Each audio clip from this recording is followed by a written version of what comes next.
అందరికీ నమస్కారం. సాధారణంగా గొడవలు ఎందుకొస్తాయి? ఏదైనా కొరత ఉన్నప్పుడు, సరిపోనప్పుడు కదా. కాని అన్నీ పుష్కలంగా ఉన్నప్పుడు, సంపద వెల్లువెత్తినప్పుడు కూడా గొడవలు రాగలవా? అదెలా? ఈరోజు మనం అబ్రాము అతని మేనల్లుడు లోత్ కథలో సరిగ్గా ఇదే చూద్దాం. వాళ్ల శ్రేయస్సే వాళ్లకి ఒక పెద్ద సవాలుగా ఎలా మారిందో తెలుసుకుందాం.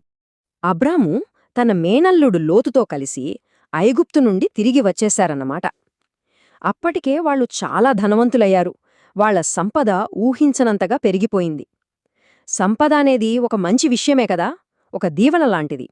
కాని వాళ్ల విషయంలో విచిత్రంగా అదే వాళ్ల మధ్య గొడవలకు కారణమయ్యింది. అసలు వాళ్ల సంపద ఏ రేంజులో ఉందో ఒక్కసారి ఊహించుకోండి.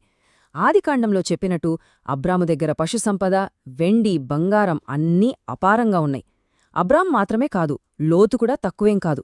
తనకంటూ సొంతంగా గొర్రెల మందలు, పశువులు, గుడారాలు, అబ్బో ఒక చిన్నపాటి రాజులాగే ఉన్నాడన్మాట.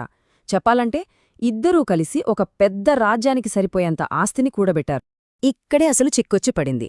వాళ్ల సంపద, పశువులు ఎంతగా పెరిగిపోయాయంటే వాళ్లుంటున్న ఆ ప్రదేశం వాళ్ళిద్దరికీ చాలట్లేదు. చూసారా, వాళ్లకి దొరికిన దీవెనే ఇప్పుడు వాళ్లని విడదీసేలా చేసింది. మరి సహజంగానే స్థలం తక్కువై వనరులు సరిపోనప్పుడు ఏమవుతుంది? గొడవలే కదా. సరిగ్గా అదే జరిగింది. అబ్రాము పశువుల కాపరులకి, లోతు పశువుల కాపరులకి మధ్య నీళ్లకోసం, పచ్చిక కోసం చిన్న చిన్న గొడవలు మొదలయ్యాయి. ఒక దీవెనలా మొదలైంది ఇప్పుడు కుటుంబంలో కలహాలకు దారితీసింది. అయితే ఈ గొడవ కేవలం వాళ్ల కుటుంబ సమస్య మాత్రమే కాదు. ఆ సమయంలో వాళ్లున్న ప్రాంతంలో కనానీయులు, పెరిజీయులు అనే వేరే జాతుల వాళ్లు కూడా నివసిస్తున్నారు. ఇప్పుడు వీళ్లలో వీళ్లకి ఐక్యత లేకపోతే ఏమవుతుంది? బయటివాళ్ల నుండి ప్రమాదమొచ్చే అవకాశముంది. సో ఈ గొడవ వాళ్ల భద్రతకు కూడా ఒక పెద్ద రిస్క్ అనమాట. సరిగ్గా ఇలాంటి క్లిష్ట పరిస్థితుల్లోనే కదా అసలైన నాయకత్వం బయటపడేది. అబ్రాము తన జ్ఞానంతో, తన గొప్ప మనసుతో ఈ సమస్యను ఎలా పరిష్కరించాడో చూస్తే నిజంగా మనందరికీ ఒక అద్భుతమైన పాఠం నేర్పిస్తుంది. అబ్రాము ఏం చేశాడో తెలుసా? మొట్టమొదటగా గొడవను పక్కన పెట్టి వాళ్ల బంధాన్ని గుర్తుచేశాడు. లోతో, మనమిద్దరం బంధువులం, మన మధ్య గొడవలొద్దు అని చెప్పాడు. అంటే సమస్య కంటే సంబంధానికే ఎక్కువ విలువిచ్చాడన్మాట. ఇది చాలా ముఖ్యం. అబ్రాము సమస్యను డీల్ చేసిన విధానం అదొక పర్ఫెక్ట్ మోడల్ లాంటిది. ఒక్కసారి చూడండి. ఫస్ట్ రిలేషన్షిప్కి ప్రయారిటీ ఇచ్చాడు. నెక్స్ట్ శాంతి కోసం తనే ముందుకొచ్చాడు. ఆ తర్వాత తను పెద్దవాడైనా సరే తన మేనల్లుడైన లోతుకే ఫస్ట్ చాయిస్ ఇచ్చాడు. ఎంత గొప్ప మనసు కదా. ఇవన్నీ కూడా ఎంతో వినయంతో చేశాడు. ఇది చాలా చాలా ముఖ్యమైన విషయం. ఎందుకంటే అప్పటి సంస్కృతి ప్రకారం పెద్దవాడిగా ఫస్ట్ చాయిస్ తీసుకునే హక్కు అబ్రాముకే ఉంది. కాని ఆయన ఆ హక్కును వదులుకున్నాడు. లోతు, నువ్వే ముందు ఎంచుకో అని చెప్పాడు.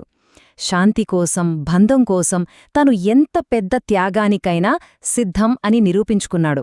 సరే, ఇప్పుడు కథలో ఒక కీలకమైన మలుపు దగ్గరకొచ్చాం. ఇక్కడ ఇద్దరి మధ్య ఉన్న తేడా స్పష్టంగా కనిపిస్తుంది. ఒకటి కంటికి కనిపించేదాన్ని నమ్మిన లోతు, మరొకటి కనిపించని దేవుని మీద విశ్వాసముంచిన అబ్రాము. లోతు కళ్ళెత్తి చూశాడు. అబ్బా, ఏం కనిపించిందనుకుంటున్నారు? యొర్దాను లోయ మొత్తం పచ్చగా కళకలాడుతూ నీళ్లతో నిండుంది. చూడ్డానికి అచ్చం దేవుని తోటలాగా, లేదంటే తను చూసొచ్చిన ఐగుప్తు దేశంలాగా ఉందన్నమాట. ఎవరైనా సరే పైకి చూస్తే ఇదే బెస్ట్ చాయిస్ అనిపిస్తుంది. ఇక్కడే వాళ్ళిద్దరి మధ్య తేడా మనకు క్లియర్గా అర్థమవుతుంది. లోతు కంటికి కనిపించే అందాన్ని, తక్షణ లాభాన్ని చూశాడు. ఆ పచ్చని మైదానాన్ని ఎంచుకుని సొదొమ వైపు వెళ్లాడు. మరి అబ్రాము? ఆయన శాంతికి విలువ ఇచ్చాడు. దేవుని వాగ్దానంపై నమ్మకంతో మిగిలిన కనానంలోనే ఉండిపోయాడు. సో ఫైనల్గా లోతు తన నిర్ణయం తీసుకున్నాడు. తనకు బెస్ట్ అనిపించిన యొర్దాను లోయ మొత్తాన్ని తనకోసం ఎంచుకున్నాడు. తన సామాను సర్దుకుని తూర్పువైపు ప్రయాణమయ్యాడు. అలా వాళ్ళిద్దరూ భౌతికంగా విడిపోయారు. అయితే కథలో ఇక్కడొక చిన్న ట్విస్టుంది. లోతు ఎంచుకున్న ఆ అందమైన పచ్చని ప్రాంతం ఉంది కదా, అది సొదొమ అనే పట్టణానికి చాలా దగ్గరగా ఉంది. ఆ సొదొమ ప్రజలు చాలా దుర్మార్గులు, పాపులు అని బైబిల్ చెప్తోంది. దీన్ని బట్టి మనకేమర్థమవుతోంది? పైకి మెరిసేదంతా బంగారం కాకపోవచ్చు. ఇప్పుడు మళ్ళీ అబ్రాము దగ్గరికి వద్దాం.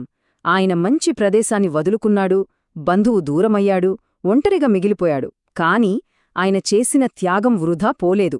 లోతు వెళ్ళిపోయిన వెంటనే దేవుడు అబ్రాముతో మాట్లాడాడు, ఒక అద్భుతమైన వాగ్దానమిచ్చాడు. అబ్రాము చూపించిన ఆ ఉదారతకు ఎలాంటి ప్రతిఫలం వచ్చిందో చూడండి.